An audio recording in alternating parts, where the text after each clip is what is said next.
So, May McHugh, Managing Director and Secretary of the National Ploughing Association, why do you think the championships still generates such huge interest after 90 plus years? Why is it still of such huge interest to the farming community and wider society as well? Well, I'd say in particular this year because harvest was never as early and the work is done for the year more or less, and people consider it an annual holiday, and they love to get out and meet other people and go into all the stands, and they learn from one another too. It's very educational, absolutely, and very sociable occasion as well. But I really think that's the big attraction, and also that we have added so many side events to the actual ploughing competitions that has made it has held its attraction over the years. Like, you know, we're in the 95th year now of the event, and in all those years, every year people come, and we'd often get phone calls very early in the year to know, give me the dates of the ploughing because we want to arrange our holidays. For the farming community, it's really their day off after a long, hard maybe harvest, or even in the springtime sowing the crops. They get a break and to meet one another, and they say, Jim, what price are you getting for the pigs? What price are you getting for your corn? And all that. There's great camaraderie. And I think that has been the attraction. And also for people to do business. There's quite a lot of business done at the ploughing. And it's an occasion where you see machinery set in its own environment, out in the middle of the country. And that's very important too for us and for the farming community. What can patrons look forward to this year, and is there anything that you're particularly excited about yourself? There's so many things that I can look forward to. First of all, you know, if they like the ploughing, they can go where they can see over the 3 days. There's over 350 competitors from all over Ireland. And then they can revert back and look at the livestock. There's so many classes in the livestock. There's competitions within the livestock. And you have the colleges competition where a lot of colleges come. In one aspect there in the Angus, you have the college competitions where the young people get an opportunity of rearing calves for a year, and then, you know, they have to do a lot of research, the type of food and everything that they fed with the cattle or the calves. And you have, of course, the fashion shows for the ladies. That's a major attraction, which was introduced in '84 with a little bit of opposition from the men folk, I might add, but we went ahead and it has been a great success. And we have the finals of the National Brown Bread Baking Competition. And within the machinery itself, you have Enterprise Ireland, the Innovations Awards. They will be made over the 3 days, and the technology that will be there. And we've TikTok, of course, on board this year as well, and they're doing a lot of work on the site. And we expect the Government of Ireland will be there with all their different departments. They have a huge area, and if people want to know what should I be sowing this year in the line of grass seeds or anything like that, there's great advice there, and there'll be a lot of people having discussions, and the camaraderie is outstanding.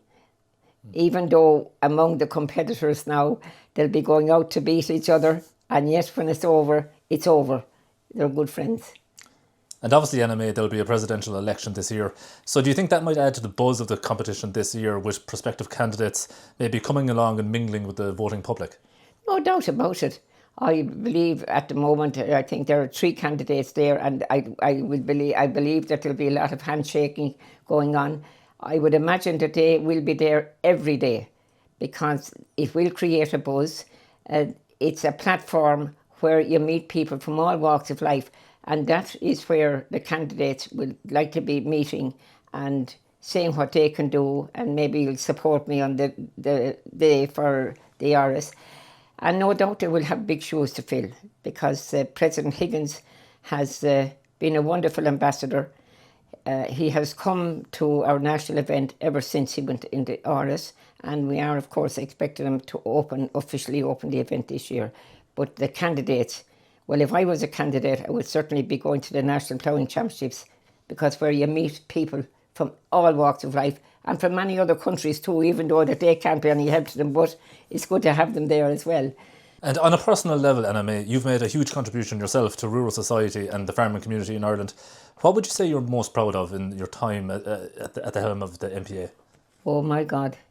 When I started at a very young age, it was a very small event. And I never in my dreams anticipated that the event would have evolved what it is today. And that is a proud moment for me. Not that I did it alone, because no bird can fly on one wing. You have to have a good support. And I had that, because our governing board is made up from one person from every county ploughing association. And when we have our general meetings, they all have a valuable contribution to make. We have an executive committee of 8 people when major decisions have to be made. And I got along very well with them. I never asked anyone to do something that I wasn't prepared to do myself. And it's a team effort. And there's no doubt about it. You cannot afford to have one weak link in the chain. Everybody must do what they agreed to do. And it was that type of support that made the National Ploughing Championships what it is today. And finally, Anna May, after all these years as Managing Director of the NPA and all your experience with the agricultural community and in agriculture, what advice would you give to farmers, especially younger farmers that are looking to get in and take over the family holding? We have to get the young farmer, they're very well educated now, and there's great opportunities out there for the young farmer.